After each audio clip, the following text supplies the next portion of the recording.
Hello दोस्तों, welcome to LPMS classes.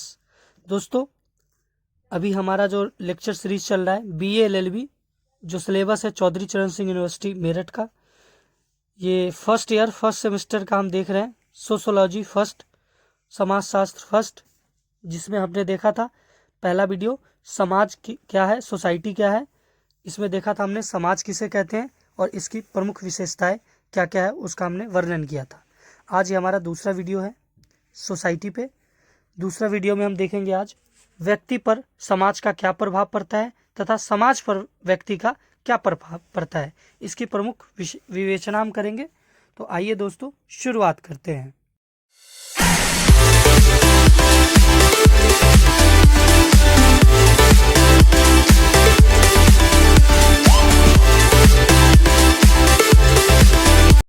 पहले देखते हैं दोस्तों, व्यक्ति पर समाज का प्रभाव क्या पड़ता है। तो मैकाइवर ने 3 आधारों पर यह स्पष्ट किया है कि व्यक्ति का वास्तविक जीवन समाज में रहकर ही संभव है। सर्वप्रथम, व्यक्ति अपने आत्म के विकास के लिए समाज पर निर्भर है। दूसरे, व्यक्ति के व्यवहार उसको सामाजिक विरासत के द्वारा निर्धारित होता है।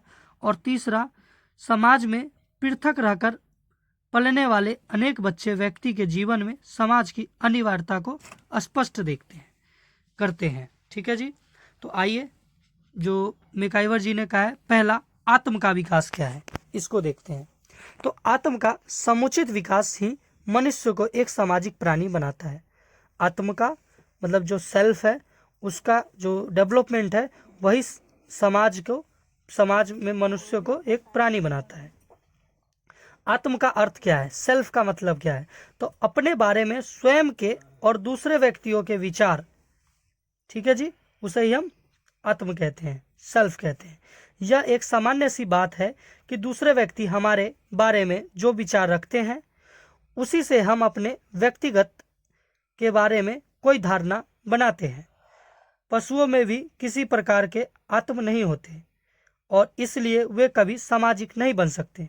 सामाजिक पर्यावरण की बच्चे की मनोवृत्ति को दबाव अथवा उनमें सुधार करके उसे सामाजिक दशा के अनुसार व्यवहार करने की प्रेरणा देता है।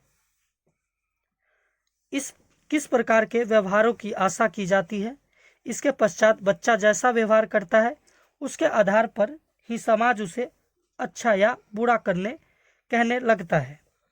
मानिए, आप समाज में आप जिस प्रकार के व्यवहार करेंगे, जिस तरीके से आप काम करेंगे, उसी अनुसार आपको समाज में देखा जाएगा। ठीक है जी। अगर आप पढ़ लिख के आगे बढ़ेंगे तो समाज आपको अच्छा व्यक्ति कहेगा। वही आप जो समाज के विरुद्ध काम करेंगे, गलत कार्य करेंगे, तो समाज आपको उसी नज़र से देखेगा। इसके किशोर अपने बारे में जो धारणा बनाते हैं, वही उसका आत्म है। बचपन से लेकर वृद्धावस्था तक व्यक्ति का आत्म उसके अनेक व्यवहारों से स्पष्ट होता है। उदाहरण के लिए, आरंभ में बच्चा समाज और परिवार के अन्य सदस्यों के व्यवहारों की आंशिक नकल करने की चेष्टा करता है। ठीक है जी। कुछ बड़ा होने पर वह गुड़ियों से खेलते समय वही भूमिका निभाने लगता है जिसे वह स्वयं अपने माता पिता अथवा प्रमुख सदस्यों को निभाते हुए देखता है। इस समय उसमें यह इच्छा पैदा होती है कि वह स्वयं ही महापुरुषों की भूमिका अदा करे, दूसरे के प्रति त्याग या प्रभुत्व प्रदर्शित करे और बच्चों के साथ खेल में स्वयं नायक बने। ये तो दोस्तों आप लोगों ने भी बच्चे में ऐसा किया होगा। इसी प्रकार की इच्छाएं बच्चे में आत्म का निर्माण और उसका विकास करती है। स्वाभाविक है कि व्यक्ति के इस आत्म का विकास समाज के बाहर किसी एकाकी स्थान पर संभव नहीं हो सकता और इस प्रकार व्यक्ति को समाज के पृथक करने से एक सामाजिक प्राणी नहीं बनाया जा सकता। समाज पर व्यक्ति की यह निर्भरता केवल बचपन में नहीं, बल्कि आयु बढ़ने के साथ उसकी आवश्यकताओं में वृद्धि होते रहते हैं। कारण यह निर्भर और अधिक बढ़ जाती है। ठीक है जी। ये पहला आपने आत्म के बारे में देखा, जो मैकाइवर महोदय ने कहा।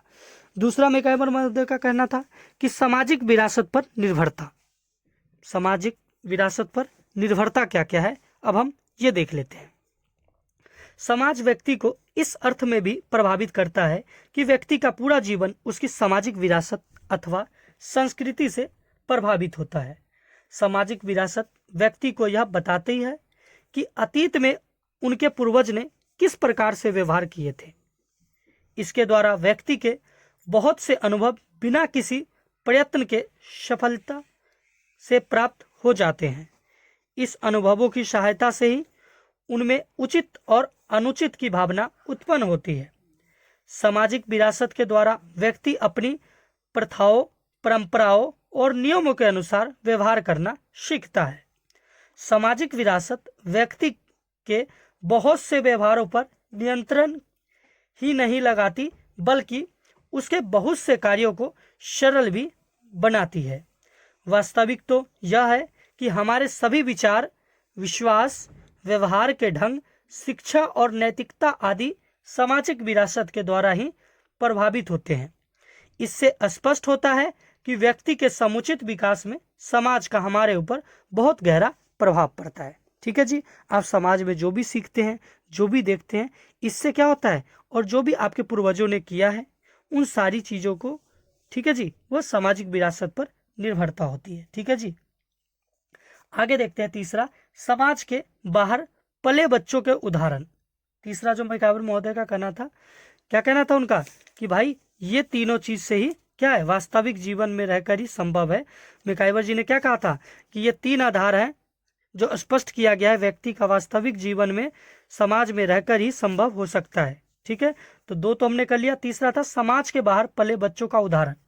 ये बताते हैं, कहना है कि समाज और व्यक्ति का पारस्परिक संबंध इस तथ्य से भी स्पष्ट हो जाता है कि जो बच्चे अपने आरंभिक जीवन में किसी कारण समाज से पृथक हो गए, उनमें किसी भी सामाजिक विशेषताओं का विकास नहीं हो सकता। कुछ उदाहरण से यह कथन पूर्णतः स्पष्ट हो जाता है। पहला देखते हैं दोस्तों उदाहरण। पहला उदाहरण कमला का है। किसका है? कमला का। कमला और उसके साथ एक दूसरा बच्चा सन 1920 में एक भेड़िए की माद में मिले थे। छोटे बच्चे की तरह खोज के कुछ दिन बाद ही मृत्यु हो गई, लेकिन कमला सन 1929 तक जीवित रही। कमला में मनुष्य के समान कोई विशेषता नहीं थी। वह चारों हाथों पैरों से चलती थी, भेड़ियों की तरह गुर्राती थी तथा वस्तु को सूंघकर खाती थी। जब समाज में काफी समय तक उसके साथ सहानुभूतिपूर्ण व्यवहार किया गया और उसे भिन्न प्रकार के कार्यों का प्रशिक्षण दिया गया, तभी उसके व्यवहारों में परिवर्तन होना आरंभ हुआ। लेकिन फिर भी एक लंबे समय तक समाज में बाहर रहकर पलने के कारण वह समाज से पूरी तरह अनुकूल नहीं कर सकी और कुछ ही समय बाद उसकी मृत्यु हो गई। ठीक है जी, पहला उदाहरण आपने देखा। दूसरा उदाहरण देखते हैं दोस्तों। दूसरा उदाहरण सन 1938 में अमेरिका में मिली एक अवैध लड़की का है। इसका नाम अन्ना रखा गया था। व्यक्ति पर समाज का प्रभाव देखने के लिए अन्ना को 5 महीने की आयु से 6 वर्ष की आयु तक एक बंद कमरे में रखा गया था। क्या किया गया था? अन्ना को 5 महीने की जब थी तो उसको 5 महीने से लेकर 6 साल की आयु तक एक बंद कमरे में रखा गया। इस अवधि में भोजन देने के अतिरिक्त उसे किसी प्रकार का संबंध नहीं रखा गया था। 6 वर्ष की आयु में अन्ना का जब बाहर निकाला गया तो वह बोल सकती थी, न चल सकती थी, न वो बोल सकती थी, न चल सकती थी। इसके बाद एक लंबे समय तक समाज में रहने के बाद ही उसने सामाजिक गुणों का विकास होना आरंभ हुआ। 2 उदाहरण आपने देखे। तीसरा उदाहरण भी अब मैं आपको बताता हूँ। तीसरा उदाहरण है दोस्तों रामू का। किसका है? रामू का है। रामू एक व्यक्ति था, उसका उदाहरण है। इसे सन 1954 में लखनऊ के रेलवे स्टेशन पर तीसरी श्रेणी के जो डिब्बे होते हैं से पकड़ा गया था रेलवे के। ठीक है, ऐसी संभावना है कि किसी कारण रामू मानव समाज से पृथक हो गया था और उसे फलस्वरूप उसमें कोई भी सामाजिक विशेषताएं उत्पन्न नहीं हो सकी। वह आदमी को देखकर गुर्राता था, हाथों को जमीन पर टेक कर चलता था, पशुओं की तरह भोजन करता था और किसी भी शब्द का उच्चारण नहीं कर पाता था। रामू लगभग 14 वर्षों तक जीवन में रहा। कहाँ रखा? जीवित रहा। 14 वर्षों तक वो जीवित रहा। इस अवधि में काफी प्रयत्न करने के बाद ही उसे मनुष्य की तरह कुछ कार्य करना सिखाया जा सका। इसके पश्चात भी 20 अप्रैल 1968 का अपनी मृत्यु के समय तक वह एक सामाजिक प्राणी नहीं बन सका, क्योंकि जीवन के आरंभिक काल में वह समाज से पृथक रह चुका था। आपको दोस्तों मैंने 4 उदाहरण बताए, ठीक है। 3 उदाहरण मैंने बताए। एक और उदाहरण मैं आपको बताता हूं इसी का, कि समाज से बाहर पले बच्चों का उदाहरण, ठीक है। चौथा उदाहरण है, इसी प्रकार उदाहरण है कि सन 1828 में न्यूरेमबर्ग में मिले लड़के, जिसका नाम था कास्पर हॉजर। क्या नाम था जी? कास्पर हॉजर का है, जिसे कुछ राजनीतिक कारणों से सामाजिक संपर्क से बिल्कुल पृथक कर दिया गया था। जिस समय इस न्यूरेमबर्ग में देखा गया, वह न तो ठीक से चल सकता था और न ही कोई स्पष्ट भाषा बोल पाता था। उसका मस्तिष्क भी बहुत छोटे बच्चे के समान था, जिसके कारण उसके व्यवहार में विचित्रता भी थी। 5 वर्ष बाद इस बच्चे की हत्या कर दी गई। इसकी सब परीक्षा से यह भी मालूम हुआ कि इसके मस्तिष्क का विकास भी सामान्य स्तर पर बहुत निम्न स्तर का था, मतलब विकास हुआ ही नहीं था। यह उदाहरण ही भी मानव जीवन में सामाजिक संपर्क अनिवार्यता से स्पष्ट करता है। इन सभी उदाहरणों से यह तथ्य स्पष्ट होता है, ठीक है जी। प्रथम तो यह कि व्यक्ति के विकास के लिए व्यक्ति समाज पर निर्भर है, और दूसरा यह कि जीवन के आरंभिक काल में यदि बच्चे को सामाजिक पर्यावरण नहीं मिल पाता है, तो बाद में भी उसे व्यक्ति का विकास सामान्य रूप से होना कठिन हो सकता है। जो आपने दोस्तों 4 उदाहरण में मैंने आपको बताया। तो समाज हमारे लिए महत्वपूर्ण है, ठीक है जी। तो पहला हमने क्या देखा? व्यक्तियों पर समाज का क्या प्रभाव पड़ता है, जिसमें पहला देखा हमने आत्म का विकास, दूसरा देखा सामाजिक विरासत पर निर्भरता, और तीसरा समाज से बाहर पले बच्चों का उदाहरण। अब दूसरा देखते हैं दोस्तों, समाज पर व्यक्तियों का दायित्व क्या है। पहले हमने देखा व्यक्तियों पर समाज का प्रभाव क्या पड़ता है, अब हम देखेंगे समाज पर व्यक्तियों का प्रभाव क्या पड़ता है। दूसरा पॉइंट क्या देखते हैं हम? समाज पर व्यक्तियों का प्रभाव क्या पड़ता है, ठीक है। Impact of individual in society, ये हम देखेंगे। तो केवल समाज ही व्यक्ति को प्रभावित नहीं करता, बल्कि मनुष्य के द्वारा बनाई गई संस्कृति भी समाज को प्रभावित करती है, ठीक है जी। क्लियर? समझ में आ रहा है?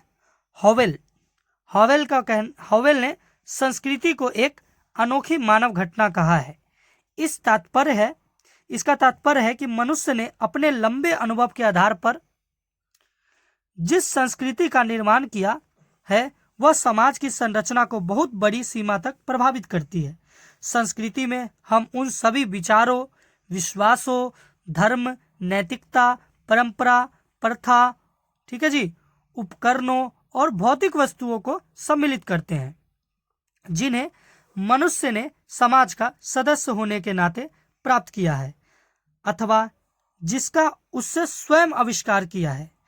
संस्कृति के यह भी प्रतिमान इस बात का निर्धारित करते हैं कि समाज अपने सदस्यों को किस प्रकार प्रशिक्षण देगा और कौन कौन से व्यवहार करना सिखाएगा, शिष्टता और नम्रता के नियम कैसे होंगे, व्यक्तियों के व्यवहारों पर किस प्रकार नियंत्रण रखा जाएगा, समाज किस परंपराओं को अधिक महत्व देगी आदि। इसके अतिरिक्त संस्कृति और अभौतिक पक्ष अर्थात विचार, विश्वास तथा प्रथाएं भी समाज व्यवस्था, सोशल सिस्टम के रूप में प्रभावित करती है।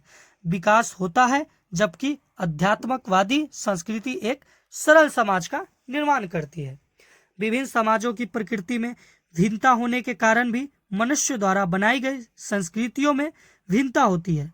उदाहरण के लिए भारतीय समाज की विशेषता पश्चिमी समाजों से केवल इसलिए भिन्न है कि हमारी संस्कृति उन समाजों की संस्कृति से बिल्कुल भिन्न है। इसमें विपरीत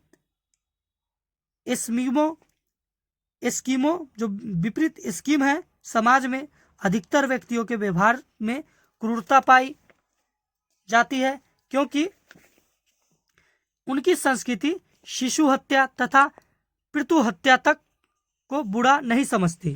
किनकी? पश्चिमी देशों की शिशु हत्या और पितृ हत्या को बुरा नहीं समझती। समाज में अस्त्रीकरण की व्यवस्था, ठीक है जी, भी उस समाज को संस्कृति के द्वारा ही निर्धारित होती है। इसे स्पष्ट होता है कि समाज किसी तरह किसी भी संस्कृति की अवहेलना करके संगठित नहीं रह सकता। ठीक है जी, समाज किसी तरह संस्कृति की अवहेलना करके संगठित नहीं रह सकता। इस संस्कृति का निर्माण तो व्यक्ति द्वारा होता ही है, साथ ही व्यक्ति ही इनके समय की मांग के अनुसार परिवर्तन भी करता है। इस प्रकार यह कहा जा सकता है कि सामाजिक व्यवस्था तथा सामाजिक संरचना को प्रभावित करने में व्यक्ति की भी अवहेलना नहीं की जा सकती। व्यक्ति और समाज की पारस्परिक निर्भरता को देखते हुए ही मैकाइवर ने यह निष्कर्ष दिया है कि व्यक्ति और समाज के संबंध के समझने के लिए किसी भी पक्ष को दूसरे से कम या अधिक महत्व नहीं कहा जा सकता। ठीक है जी, तो मैं आशा करता हूँ कि आपको दोस्तों समझ में आया होगा। ठीक है जी, कि समाज पर जो व्यक्ति पर समाज का क्या प्रभाव है और समाज का व्यक्ति पर क्या प्रभाव पड़ता है। ठीक है दोस्तों, तो ऐसे ही और भी टॉपिक प्राप्त करने के लिए हमारे इस चैनल को सब्सक्राइब कर ले। मिलते हैं एक नए वीडियो के साथ, तब तक के लिए आप अपना ख्याल रखिए। जय हिंद।